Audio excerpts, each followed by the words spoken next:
This video will be about reflections. And so at this time, what I'm going to do is go to Reflections, and how I get there is I go to my launch pad and launch it. I scroll over to whichever page I need to, but I'm looking for this icon right here. And chances are it's right next to your self-service icon. So just simply click on it and it will open up for you. Now if you get this message, go ahead and click open. If you don't, it's already open for you. Once it's open, then it's running, whether you realize it is or not. And how I know it's running is because reflection is listed up there in the top left corner next to the apple. There are some things here that I can do to manipulate or make it special to the way I like my settings to be set. I can individualize it, and that's just great. But I just wanted to show you what this looks like here at first, and before I start showing you what to do next with the iPad to start showing the iPad on this screen. At this time, I'm going to show you how to connect your iPad to the Reflections app. Now, the first thing that you want to see is here on the iPad, there's two ways you can get to this area that I want to talk about. One is the Start button. You can double click it, or if you have the multitask features on, you can 4 fingers swipe upward and then scroll to view the content that's on the left hand side, and right here is where you're going to see the button appear that you're going to use. The reason why mine's not appearing at this time is because I don't have the Reflections app open, and so I'm going to go, and you're going to see how I'm going to do this at this time. Here's my Reflections icon, and I'll click on it so that it should be able to be viewed right here. Okay? And so now that it's on, I should be able to start viewing it here in just a second.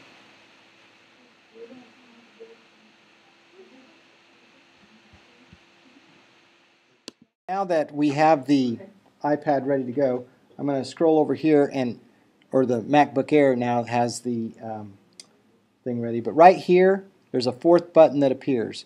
That 4th button appears whenever you have connectivity to the MacBook from the iPad, and that only happens when the Reflections app is on.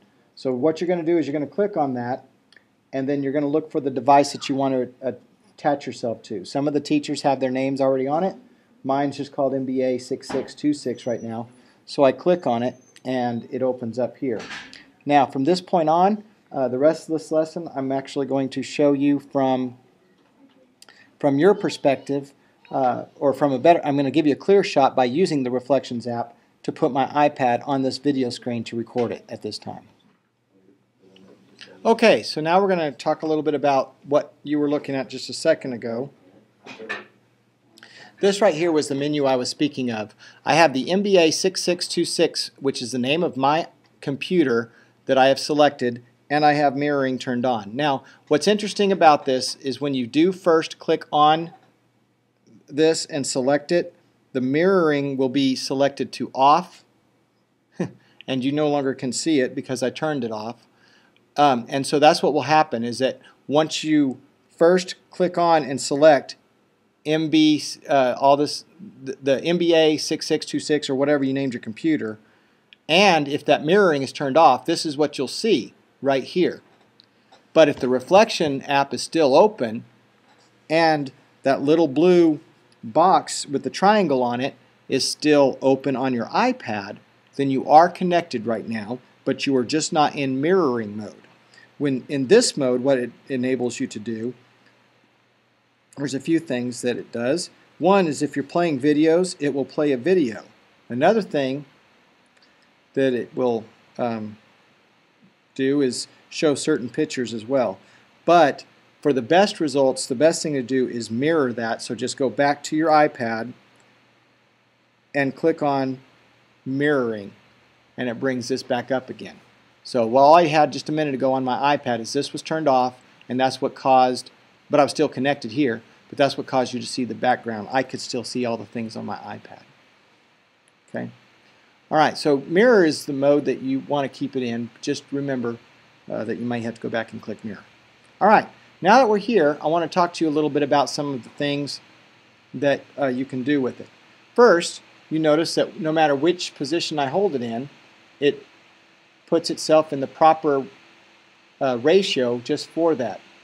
It puts everything in the right perspective. So if I turn my iPad a certain way, it adjusts perfectly for it.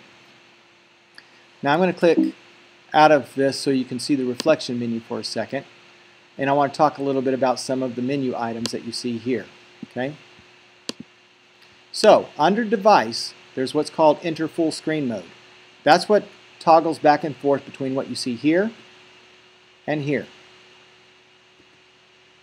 And you can adjust your full screen mode as well to have like a background like what I have here, or you can change it to be black in the background or something like that. If I wanted to close my connection, I would choose this. To say it's always on top, put here. To show a frame, now this is kind of fun, but it kind of limits the viewing space of the actual iPad screen, but I could give it an iPad screen just like this. And if I wanted to change the color of it to what we have, I would do that as well by changing the screen from white to black. I can go in full screen mode here, and it looks like I've got my actual iPad open with the screen on it. Isn't that nice? Escape brings me back to this menu. And let's look at some other things. You'll notice this says Start Recording. That's to record inside the actual Reflections app. One thing I haven't figured out yet on that is how to record sound. It records the images just great, but not the sound. Here's your scale, stretch to fit, actual size, half size. I like stretch to fit, and keeping it at automatic orientation. That's what enables me to keep this as maximized as possible. The other thing that you need to know about in the menu is Preferences from the Reflection tab. Because in Preferences, this is where you can either name your MacBook. My iPad went to sleep, I'll wake it back up. You can change the preferences, you can change the name here by deselecting this and renaming it, and you can enter passwords. The cool thing about the password here is that you do not have to remember the password.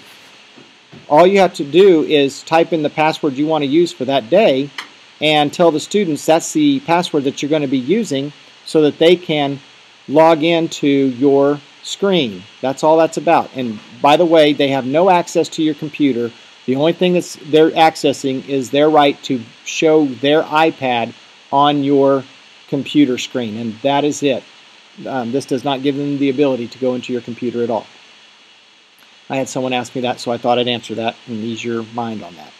So, now I will tell you that I do like my frame to be off on this because it gives me the ability to make this screen bigger. And all I got to do again is go to full screen again, and you can see that you can see a whole lot more of my iPad screen by doing it this way. Alright, what else do I need to show you in this demonstration? I think I've showed you everything I need. Oh, I do want to tell you one more thing about this screen right here. Once a student has typed in the password, they'll have access without having to type it in a second time. All they got to do is click on their little button down here, and it will give them that ability. I'm going to go ahead and click down here. And all they got to do is click on NBA 6626 and turn on the mirroring, and they're on your screen. That is, if you have the Reflections program running on your computer. And if you don't, then they won't have that ability. Alright, so I would suggest to you changing the password after the end of every session so that students will not try to access, or accidentally or on purpose, access your device whenever you have the Reflections app turned on.